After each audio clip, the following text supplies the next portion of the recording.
Hello and welcome back to my channel. Today I'm doing another episode of On My Radar where I let you know everything that's coming out that I got interested in by looking at the book cover, the author name, or whatever other reason.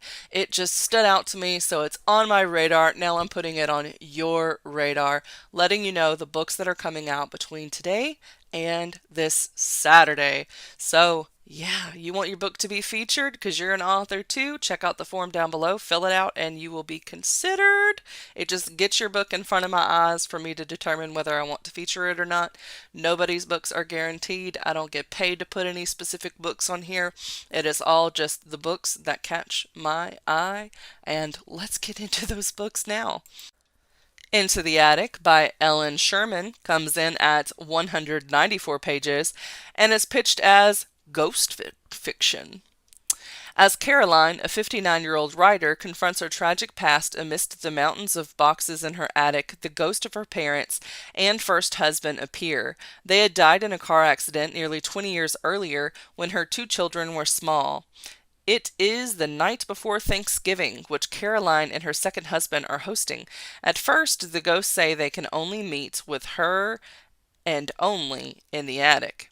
Caroline has things she wants to tell the ghost, but they have come with stunning secrets of their own. How she straddles the world above and below creates dizzying conflicts until the ghosts are granted permission to join the holiday festivities. What happens next profoundly changes the lives of everyone present. This engaging, often comic novel explores the unreliability of memory, a reimagining of the afterlife, and how enduring love can help us move on. Ellen Sherman is the author of two previous novels, Monkeys on the Bed and Just the Facts, which was a finalist for several awards, including the 2016 National Indie Excellence Award for General Fiction and 2016 Next Generation Indie Book Awards for General Fiction and Second Novel. Her essays have appeared in Writer's Digest, Manhattan Book Review, New Jersey Newsroom, Family and Parent Guide. She received her MFA from the University of Iowa Writers Workshop and has worked as a journalist, teacher, editor, and training coordinator for volunteer literacy tutors. Sign of the Devil by Oscar de Morel comes in at 368 pages and is pitched as a crime thriller. The devil has come to Edinburgh. An ill-fated grave robbery unearths a corpse with a most disturbing symbol on it. When a patient in Edinburgh's lunatic asylum is murdered, the same sign is dabbled in blood on the walls, the mark of the devil. The prime suspect? Inmate Amy McGray, notorious for killing her parents years before.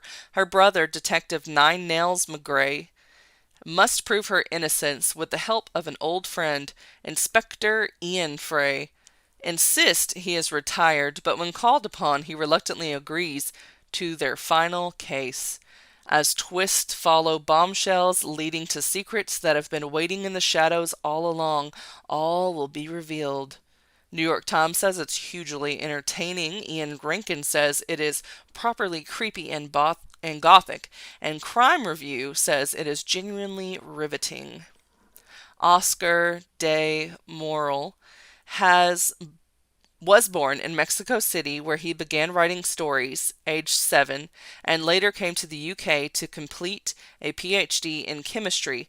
While working as a translator and playing the violin, the idea for a spooky whodunit series came to him, and Nails McCrae was born.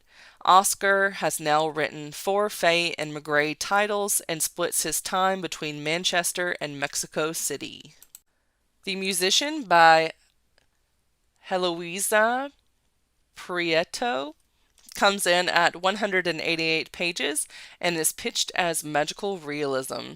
Thomas has felt alone most of his life, his only companions the musical creatures that he can see but others can't. Wealth, talent, charisma, good looks, and fame conceal the 18-year-old's lingering pain following the loss of his parents. His music is his bridge to the world and his favorite form of connection. A chance meeting with a group of strangers leads to the eventual revelation of his magical musical secret and there are those who wish to steal it from him. Soon the wealthy Dr. Alonzo and his beguiling daughter Dora trick Thomas into joining a cult from which he may never escape. When Marlui, a young Guarani shaman, senses the danger surrounding Thomas, she vows to protect him from Dr. Alonzo at all cost. Can she rescue him, or will Thomas succumb to the advances of Dora and lose not only his heart but the powers that bring him joy? Dr.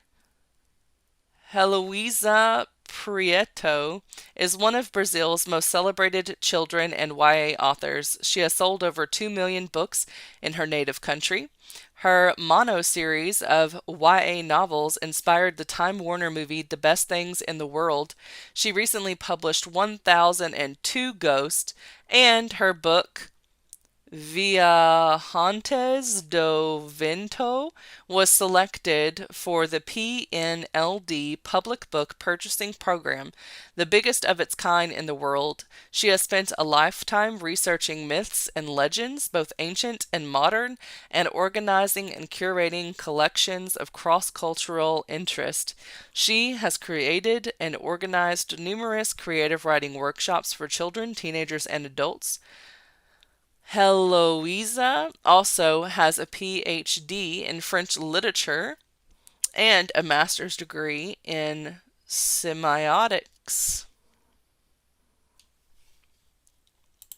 A Million to One by Adiba Jaigurdar comes in at 368 pages and is marketed as young adult fiction, books, and libraries. Adiba Jaigurdar, author of one of Time's best YA books of all time, gives Titanic an Ocean's 8 makeover in a heist for a treasure aboard the infamous ship that sank in the Atlantic many years ago. A thief, an artist, an acrobat, an actress, while Josefa, Amelie, Henna, and Violet seemingly don't have anything in common.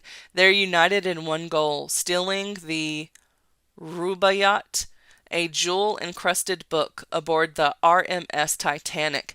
That just might be the golden ticket to solving their problems, but careless mistakes, old grudges, and new romances threaten to jeopardize everything they've worked for and put them in incredible danger when tragedy strikes. While the odds of pulling off the heist are slim, the odds of survival are even slimmer. Perfect for fans of Stalking Jack the Ripper and Girl in the Blue Coat. This high seas heist from the author of The Henna Wars is an immersive story that makes readers forget one important detail: the ship sinks. Adiba Jaigurdar is the author of The Henna Wars and Hani and Issues Guide to Fake Dating. A Bangladesh-Irish writer and teacher, she holds degrees from UCD Ireland and University of Kent, England. She is a contributor for Book Riot, and her work appears in various journals and anthologies. Visit her on adibajaigurdar.com. Key selling points. A fresh spin on an iconic moment in history. The sinking of the Titanic may have happened over 100 years ago, but it's still a piece of history that resonates to this day among readers of all ages. A must-have for Carrie Maniscalco fans, readers who love the Stalking Jack the Ripper series and Libba Bray's the Diviners series will find the high-stakes mystery and romance they crave in this book. Diverse characters. Josefa is from Spain. Henna is from Lebanon. Emily was born in Haiti but raised in France, and Violet is from Croatia. All of them are living at a boarding house for young women in Dublin, conspiring together about the Titanic after they learn the ship will be stopping in Queenstown. True historical details add interesting layers. The girls are after a jewel-encrusted book called the Rubaiyat, which was a real thing, and it was lost on the Titanic. A Light in the Forest by Melissa Payne. Doesn't have any page count. It's pitched as magical realism. From Melissa Payne, best-selling author of The Night of Many Endings, comes an emotional and suspenseful novel about the weight of secrets and the healing power of friends and family. Vega Jones escapes an abusive relationship with nothing but her 2-month-old baby and the van she grew up in. Her destination is a small Ohio town her late vagabond mother left years ago. It's one full of nobodies, her mother warned. That makes it the ideal refuge for Vega to lie low, feel safe, and maybe learn more about a past her mother never spoke of. Vega warms to the town and to new acquaintances like Hef, the young deputy and artist who prefers his yard art to actual policing, and empathetic Eve, a local farmer whose near-death experience gave her more than just her life back. But even in this welcoming community, there's an undercurrent of something unsettling, talk of a tragedy that unfolded in the woods years ago, and a mystery connected to Vega in ways she couldn't have anticipated.